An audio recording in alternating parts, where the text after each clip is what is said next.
المرحله الاولى اعترضت على السقوط، قلت له خلينا نلعب كره قدم حقيقيه، لان الكل اليوم يريد من عندنا انه كره حقيقيه، كره جميله، يريد كرتنا تتطور للامام. السقوط جاي ياثر مو بس عليه، مو بس على فريق كربلاء، جاي ياثر على الكره العراقيه.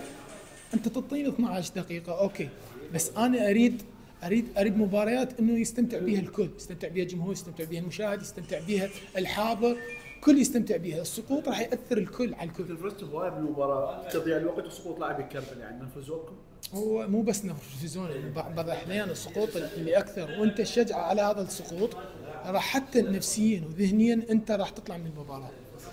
فالحمد لله والشكر، اقول اتمنى ان تتعالج هذه الامور البسيطه، لان بالتالي احنا نريد مصلحه الدوري ومصلحه الكره العراقيه يطلع بصوره جميله. خروج الكابتن جاسم غلاب من الفريق راح ياثر عليكم؟ لا هذا الشيء بالعكس، كابتن جاسم واحد من اساطير القوه الجويه، واحد من افضل الناس اللي خدموا اللاعبين او خدموا المجموعه، خدموا القوه الجويه. هو ابن النادي، بالعكس هو مو خروج، هو راح يوميا يتواجد ويكون داعم للفريق. اليوم كان متواجد وداعمنا.